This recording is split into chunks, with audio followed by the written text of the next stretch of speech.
우리 영상 편집에 우리 김기창 집사님께서 수고해 주셨습니다. 감사합니다. 하나님께서 우리 교회를 많이 사랑하시고 우리 교회를 통해서 놀라운 일을 행하실 줄 믿습니다. 할렐루야. 네. 오늘 말씀은 창세기 25장 23절입니다. 창세기 25장 23절입니다.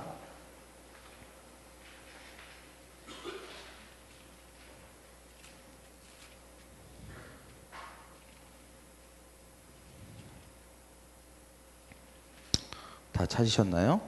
창세기 25장 23절 같이 읽겠습니다. 시작. 여호와께서 그에게 이르시되 두 국민이 내 태중에 있구나. 두 민족이 내 복중에서부터 나뉘어 이리라. 이 족속이 저 족속보다 강하겠고 큰 자는 어린 자를 섬기리라. 아멘. 예. 오늘 말씀 제목은 야곱의 영을 받으라입니다. 뭐라고요? 오늘 말씀은 근데 제가 준비한 설교는 아니고요. 컨퍼런스 때 라우 목사님이라고 아까 봤던 키가 굉장히 큰 2m 정도 되는 목사님의 말씀이 있었습니다. 저는 개인적으로 이 말씀을 들으면서 하나님 앞에 응답을 받았고 제 마음 가운데 하나님이 더 확고한 믿음을 주셨습니다. 제가 이 내셔널이라고 하는 부름 앞에 한편으로는 부담도 됐고 또 한편으로는 기대도 됐는데 내가 어떻게 반응해야 될까. 항상 우리의 반응이 중요하잖아요. 그래서 내가 어떤 반응을 하나님이 기뻐하실까를 생각할 때 하나님께서 라우 목사님을 통해서 이 말씀을 주셨고 제가 기쁨으로 이 말씀 가운데 반응하기로 결단을 했고 또 우리 교회에도 저와 같은 똑같은 결단과 반응이 있었으면 좋겠다. 또 그렇게 하실 것이다 라고 하는 그 믿음이 생겼습니다. 그래서 오늘 이 말씀을 한 번 더, 이미 들은 분들이 있지만 한 번 더 이 말씀을 나누고 또 이제 못 들은 분들이나 또 그날 첫날부터 못 오신 분들이 있어서 함께 이 말씀을 나누면서 우리가 이렇게 야곱과 같은 반응, 야곱과 같은 믿음, 야곱과 같은 태도를 가져야겠구나라고 결단하는 그런 시간이 되기를 간절히 소망합니다. 로마서 9장 13절 한 구절을 더 제가 보겠는데요.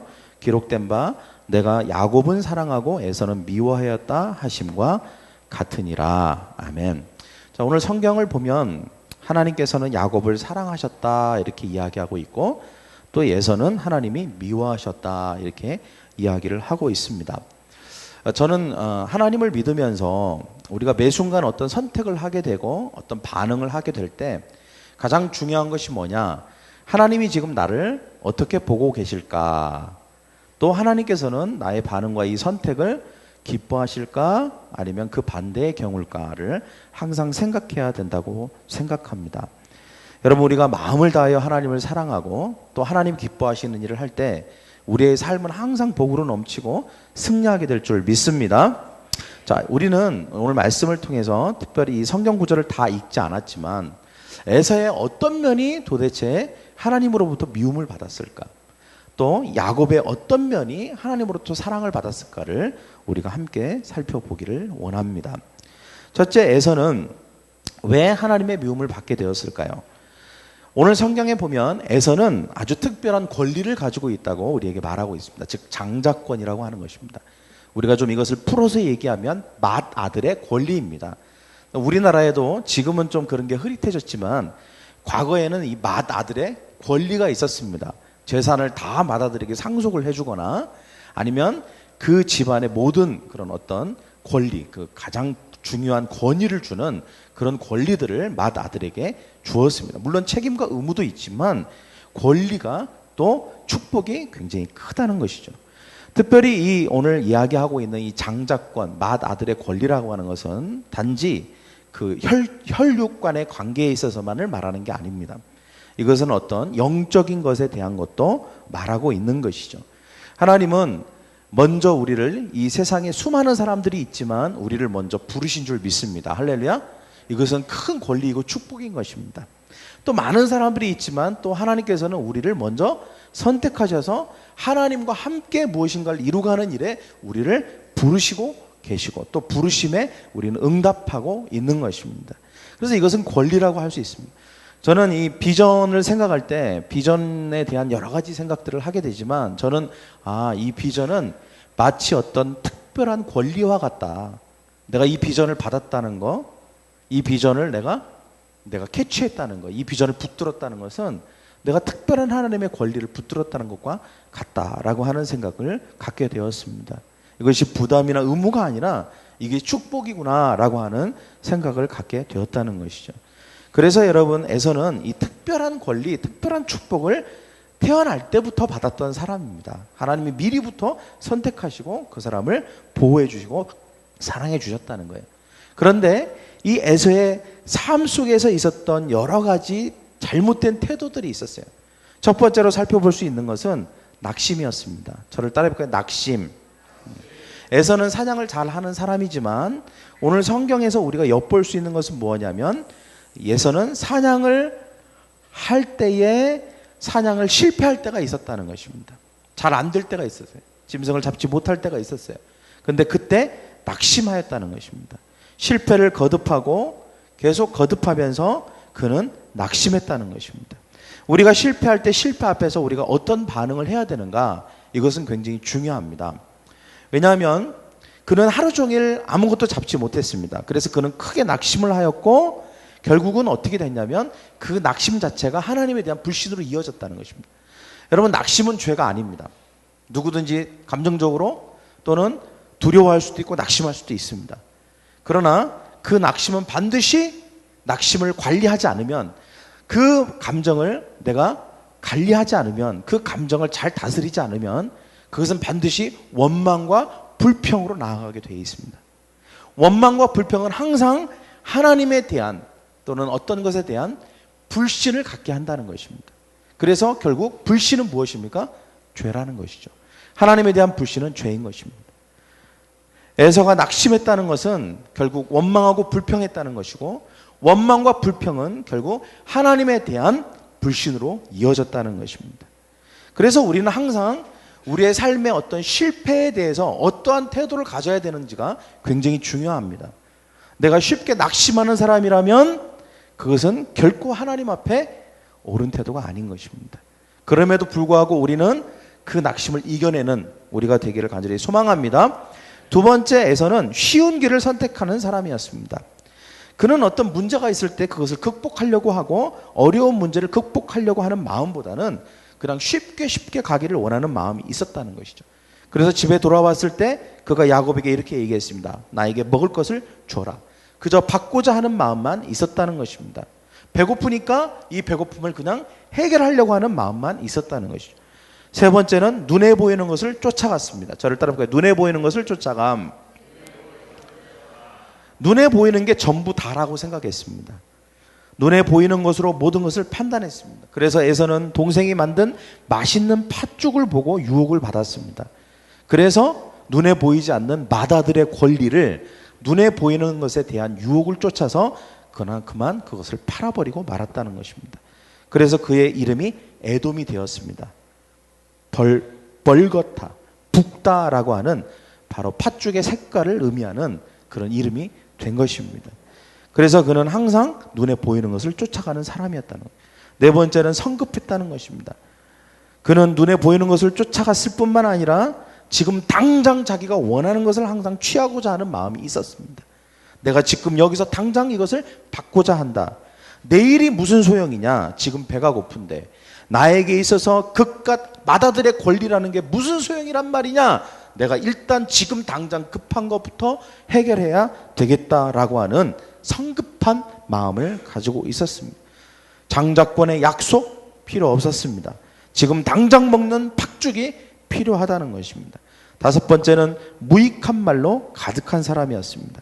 그는 아무 생각 없이 말하고 있는 사람이라는 것입니다. 그는 말의 열매에 대한 아무런 관심이 없었습니다. 그깟 장자권이 무슨 소용이란 말이냐라고 하는 말을 생각해보지도 않고 고민하지도 않고 말했던 사람이라는 것입니다. 자신이 한 말이 씨앗이 되어서 자신에게 열매로 돌아온다는 사실을 그는 알지 못했습니다. 말이 반드시 다시 돌아온다는 법칙을 알지 못했던 것입니다. 여섯 번째는 속된 사람이었습니다. 영적인 것을 존중하지 않았습니다. 영적인 것이 얼마나 중요하다는 것을 그는 인식하지 못했다는 것입니다. 그래서 이 세상에 거룩한 것이 없다는 인본주의의 생각을 가지고 있었습니다. 눈에 보이는 것, 자기가 느끼는 것, 이것만이 중요하고 보이지 않는 것, 영적인 것은 그렇게 중요하지 않다. 그런 것은 있지 않다, 존재하지 않는다라고 생각했던 사람이었습니다. 그리고 7번째, 그는 경홀히 여겼습니다. 저를 따라 경홀히 여김. 그는 장자의 권리를 경홀히 여겼습니다. 무시했습니다. 하찮게 여겼다는 것입니다. 자신이 받은 영적인 유산을 하나도 중요하게 생각하지 않았습니다. 그래서 에서는 모든 명분 그리고 장자의 권리를 다 하찮게 여기고 어떻게 합니까? 다 넘겨버렸습니다. 그런 아버지로부터 물려받은 모든 것을 중요하게 여겼음에도 불구하고 그것을 하찮게 여겼다는 것입니다. 하나님은 에서의 모든 행동을 보고 결국은 에서를 미워하셨습니다. 그리고 에서에게 주었던 모든 권리들과 축복을 이제는 다른 사람에게 옮기기로 결정하셨다는 것입니다. 8번째는 때늦은 눈물입니다. 그는 때늦은 눈물을 흘렸습니다. 이미 그것에 대해서 후회하고 그가 다시 돌아가려고 했으나 결국은 때는 늦었다는 것입니다. 결국 하나님은 야곱을 사랑하시기로 결정하셨다는 것이죠. 그럼 야곱의 어떤 면이 하나님이 야곱을 사랑하기로 결정하게 된 이유가 됐을까요? 첫째, 야곱은 저를 한번 따라해 볼까요? 안주하지 않았습니다. 야곱은 태어날 때부터 부모의 사랑을 못 받았습니다. 이삭은 에서를 사랑했습니다. 야곱은 태어날 때부터 불리한 입장이었습니다. 태어날 때부터 둘째로 태어났기 때문에 그는 동생이 되었습니다. 모든 권리를 얻을 수 없었습니다. 그래서 그는 태어날 때부터 형의 발목을 잡고 태어났습니다. 야곱은 만족할 줄 모르는 사람이었습니다. 가진 게 없어도 노력하는 삶을 사는 사람이었다는 것입니다. 여러분, 하나님은 우리가 안주하지 않는 삶을 기뻐하시는 줄 믿습니다. 계속 승리의 삶을 살겠다. 나는 축복의 삶을 살겠다. 나는 어떻게든지 간에 하나님이 기뻐하시는 삶을 살겠다라고 결단하는 사람을 하나님은 기뻐하시는 것입니다. 야곱은 하루만 그렇게 해보고 낙심해서 그만둔 게 아니었습니다. 그는 평생 동안을 그렇게 살았다는 것입니다. 긴 시간을 그렇게 계속해서 안주하지 않는 삶을 살았다는 것입니다. 아버지의 사랑도 받지 못하고 사냥도 잘 못했습니다. 그러나 그는 그것 때문에 포기하고 에이 나는 안 돼 라고 하는 그런 생각을 가지지 않았습니다. 나는 그럼에도 불구하고 하나님의 축복을 받을 수 있고 나는 그럼에도 불구하고 승리할 수 있고 나는 성공할 수 있다라고 하는 그런 마음을 가지고 있었다는 것입니다. 그래서 야곱은 어찌하든지 간에 나를 변화시키겠다. 나는 축복의 사람이 될 수 있다. 나는 성공할 수 있다라고 하는 포기하지 않는 마음을 가졌습니다. 두 번째는 야곱은 성실함이 있었습니다. 에서는 달라고 합니다. 그냥 공짜를 원하는 것입니다. 나 그거 그냥 달라. 그러나 야곱은 오늘 에서에게 뭐라고 합니까? 그것을 나에게 팔라 그렇게 얘기합니다. 내가 값을 치르겠다.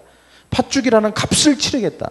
그러니 그것을 나에게 팔라라고 말했다는 것입니다. 여러분, 야곱은 장인어른께도 이렇게 얘기했습니다. 그것을 그냥 나에게 달라라고 얘기하지 않습니다. 내가 노력과 그리고 내가 어떤 값을 치를 테니 그것을 나에게 주시오. 내가 값으로 그것을 지불하겠다고 말하는 것입니다. 여러분, 공짜를 좋아하는 사람은 두 종류라고 라우 목사님이 얘기했습니다. 하나는 게으름방이, 하나는 도둑놈, 도둑과 게으름방이라는 것이죠. 여러분, 도둑과 게으름방이는 항상 공짜를 원합니다. 하지만 하나님께서는 항상 성실한 사람을 원한다는 것입니다. 번식을 원하는 사람, 도시의 모든 사람을 주께로 인도하는 사람이 되기를 원합니다. 문제는 뭐냐? 대가를 지불하려고 하는가라고 하는 것입니다. 아니면 그냥 공짜를 원하는가? 그냥 저절로 되기를 원하는가? 하나님은 그런 사람을 기뻐하지 않습니다. 기꺼이 대가를 지불하는 사람에게 하나님은 축복하시고 하나님은 번성을 주시는 줄 믿습니다. 세상을 정복하는 영을 주실 줄 믿습니다. 세 번째는 결단력입니다. 임신했을 때 두 족속이 있었다고 성경은 말하고 있습니다. 한 족속이 다른 족속보다 강하겠다고 말했습니다. 야곱이 에서보다 더 강한 민족을 이룰 거라고 태중에 말씀하셨습니다. 강하다는 말은 담력이 있다. 저를 따라해볼까요? 담력이 있다. 결단력이 있다. 인내심이 있다. 이런 뜻인 것입니다. 여러분, 하나님께서는 결단력 있는 사람, 인내심 있는 사람을 원하십니다. 결코 두려워하는 사람을 원하지 않습니다. 두려워하는 사람, 안 될 것을 생각하는 사람을 하나님께서는 쓰시지 않습니다. 결코 그런 사람은 천국을 침노할 수 없습니다. 그런 사람은 결코 하나님의 나라를 이룰 수 없다는 것입니다. 그래서 아무리 실패가 있고 또 때로는 그것이 좌절이 있고 낙심할 수 있는 상황이 된다 할지라도 또 시험이 들어질지라도 결코 꿈은 이루어지고 하나님의 약속은 이루어진다라고 하는 그 마음을 가지고 있는 사람, 바로 그 마음을 보시고 하나님은 우리의 모든 삶 가운데 역사하시는 줄 믿습니다. 여러분, 하나님은 우리의 모든 삶을 시험하신다는 것을 알아야 됩니다. 하나님은 우리의 마음을 시험하고 있습니다. 이런 상황에서 어떻게 우리의 마음의 태도를 갖는지, 이런 상황에서 어떤 마음의 태도를 갖고 어떤 결단을 하는지를 하나님은 항상 보고 계시고 그것을 중요하게 생각하신다는 것입니다. 사랑하는 우리 성도, 선한 목적의 성도 여러분, 어떤 경우에도 우리는 항상 결단하는 우리가 되기를 간절히 소망합니다. 하나님이 원하시는 결단을 하는 우리 성도들이 되기를 간절히 소망합니다. 네 번째는 가족을 위한 시간입니다. 창세기 25장 27절에 보면 너희는 이 세대를 본받지 말고 오직 마음을 새롭게 함으로 변화를 받아 하나님의 선하시고 기뻐하시고 온전한 뜻이 무엇인지 분별하도록 하라, 이렇게 말씀하고 있습니다. 여러분, 야곱은 불리한 입장이었죠. 에서는 사냥꾼이었습니다. 야곱은 사냥할 줄을 몰랐습니다. 에서는 굉장히 활달하고 모든 사람이 보기에 굉장히 매력적인 사람이었어요. 외모적으로도 굉장히 매력적인 사람이에요. 그러나 야곱은 그렇지 않았습니다. 소심했습니다. 그는 굉장히 아주 연약했습니다. 그래서 결국 에서는 재능을 따라 밖으로 돌았습니다. 많은 사람을 만나고 많은 인간관계를 하고 굉장히 많은 일들을 했습니다. 그러나 야곱은 소심했기 때문에 항상 집에 있었습니다. 그래서 야곱은 가정을 돌봤습니다. 부모님을 도왔습니다. 어머니를 도왔습니다. 그리고 집안일들을 했습니다. 그리고 그것 때문에 오히려 야곱은 부모님으로부터, 어머니로부터 지혜를 받은 것입니다.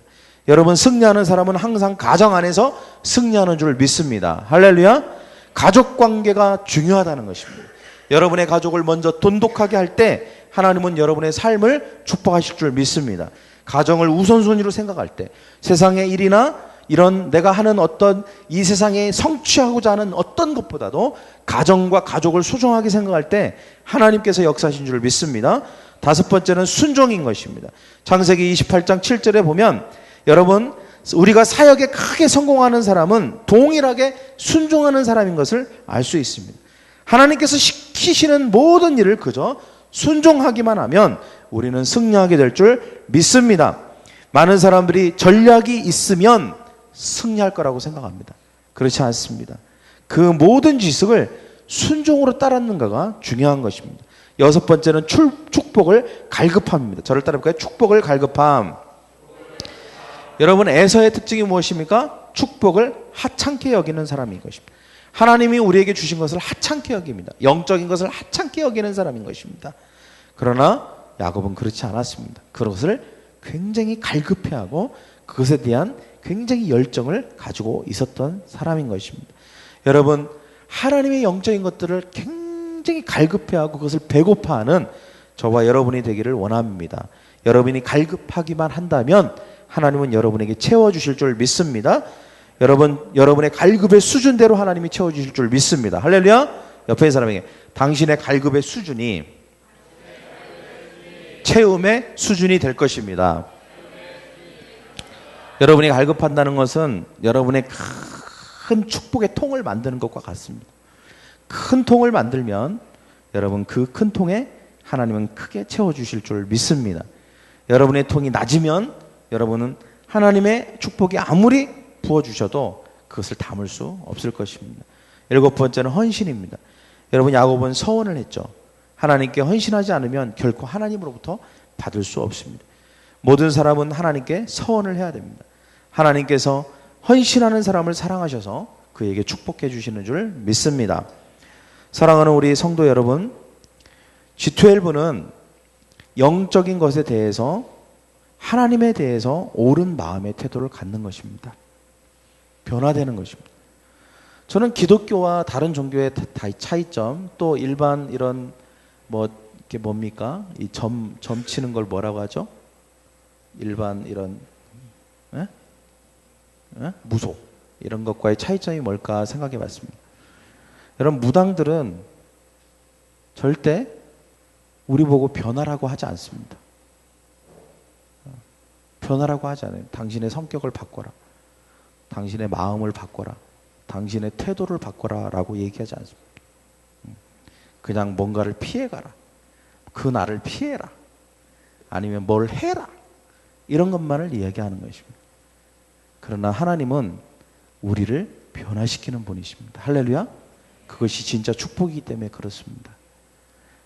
그래서 여러분, 방법과 전략과 그리고 내가 무엇을 했느냐 이전에 우리에게 정말 중요한 게 있어요. 그게 뭐냐면 우리가 옳은 영을 가졌냐는 것입니다. 하나님이 볼 때 우리가 옳은 마음을 가지고 있느냐는 거예요.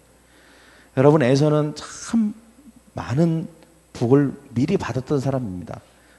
적어도 우선권을 받았던 사람이에요. 우선권, 복의 우선권을 받았던 사람입니다. 모든 부분에 있어서 참 많은 것들을 소유하고 있었어요. 그러나 그는 변화되기를 거부했습니다. 그는 옳은 마음을 유지하지 못했습니다. 하나님이 주신 마음들을 유지하기보다는 그 마음을 하찮게 여겼습니다. 하나님 앞에 변화되는 것을 하찮게 여겼다는 것입니다. 그때 그는 결국 하나님의 축복의 여정 가운데 들 수 없었습니다. 그러나 야곱은 항상 하나님 앞에 변화되기를 소망했습니다. 옳은 마음을 갖기를 원했고 옳은 태도를 갖기를 원했습니다. 저는 G12는 방법이 아니라고 생각합니다. 하나님의 비전을 이루는 것은 방법 이전에 우리의 태도에 있는 것입니다. 우리가 하나님 앞에서 어떤 마음의 태도를 갖느냐는 거예요. 하나님이 보실 때 절대로 기뻐하지 않을 만한 것들은 우리의 마음을 바꾸는 것입니다. 우리의 마음의 태도를 바꾸는 것입니다. 그때 하나님은 우리의 마음을 보시고 중심을 보시고 우리가 하는 모든 일들과 방법과 전략을 통해서 일하신다고 믿습니다. 할렐루야. 분명한 것은 하나님이 우리를 이렇게 한국교회 안에 이 비전을 이루어가는 일에 하나님이 앞장서도록 하신 것은 하나님이 우리의 어떤 좋은 태도를 보고 결정하신 것이라고 생각합니다. 할렐루야. 이 비전을 붙들려고 하는 마음, 어떻게든지 주님께서 이 영혼을 구원하고 제자 삼는 것, 많은 영혼들을 하나님 앞에 돌아오게 하려고 하는 이 마음과 이것을 비록 우리의 삶 속에서 많이 한다 할지라도 못한다 할지라도 이것이 중요하다라고 생각하고 이것을 향해서 돈을 지불하고 대가를 지불하려고 하는 이 우리의 결단과 마음들을 하나님이 받으셨다고 생각합니다. 그러나 이것이 끝이 아닙니다. 하나님이 우리에게 분명히 이것은 축복으로 주신 것입니다. 우리는 또 다시 결단해야 됩니다. 우리가 이것을 어떻게 여기에 반응할 것인가? 이것을 부담스럽게 생각할 것인가? 아니면 에서처럼 하찮게 여길 것인가? 아니면 이것을 갈망하지 않고 그냥 내가 이것을 그냥 별것이 아닌 것처럼 여길 것인가? 아니면 야곱과 같은 태도, 옳은 영을 가지고 그렇습니다, 주님. 주님이 우리의 부족함에도 불구하고 우리를 택하시고 우리를 부르시고 이 막중한 권리와 축복을 주셨으니 우리가 이것을 잘 갈망하기를 원합니다. 기꺼이 우리가 이것을 위해서 대가를 지불하고 헌신하고 순종하고 그리고 이것을 내가 원합니다. 승리를 원합니다. 그래서 안주하지 않고 계속해서 앞을 향해 달려가려고 하는 그런 마음을 가지고 있다면 하나님께서는 더 크게 우리 가운데 역사하시고 야곱에게 주셨던 영적인 축복 이후에 오는 물질적인 관계적인 모든 영향력의 축복들과 민족의 번성들, 영적인 가족을 이루는 영적인 큰 공동체를 이루는 번성이 우리 안에 있을 거라고 믿습니다. 할렐루야. 네. 그런 저와 여러분이 되기를 간절히 원합니다. 중요한 건 결단입니다. 여러분 어떤 결단을 내리시겠습니까? 그렇습니다. 주님, 내가 그렇게 결단하기로 결정합니다. 결심하는 저와 여러분이 되기를 간절히 소망합니다. 하나님이 역사해 주실 것이라고 믿습니다. 두려워하지 마십시오. 하나님이 하십니다. 우리가 할 일은 그저 믿는 것입니다. 우리가 할 일은 그저 기뻐하는 것이고 받아들이는 것입니다. 그러면 나머지는 우리가 열심히 달려가기만 하면 하나님이 장애물도 치워주시고 하나님이 그걸 감당할 수 있는 힘도 주실 거라고 믿습니다. 하나님 우리에게 번성을 주실 줄 믿습니다. 교회의 번성을 통해 여러분의 가정과 그리고 여러분이 하는 일에도 큰 번성을 주시고 지혜를 주실 것입니다. 여러분 교회의 부흥과 여러분의 개인의 부흥과 번성은 다르지 않습니다. 같이 가는 것입니다. 나라가 잘 살아야 국민이 잘 사는 것과 똑같습니다. 교회가 부흥하면 여러분도 축복의 삶을 살게 되어 있습니다. 할렐루야. 여러분 이기적인 마음을 버리십시오. 하나님을 중요하게 생각하십시오. 하나님의 일과 하나님의 비전을 중요하게 생각하십시오. 그러면 여러분 반드시 여러분 결단코 하나님을 외면하지 않고 하나님께서 여러분을 들어 쓰시고 여러분 축복하여 주실 줄 믿습니다. 그런 저와 여러분 되기를 원합니다. 옆에 있는 사람이 야곱의 영을 받읍시다. 야곱의 영을 받읍시다. 할렐루야. 기도하겠습니다.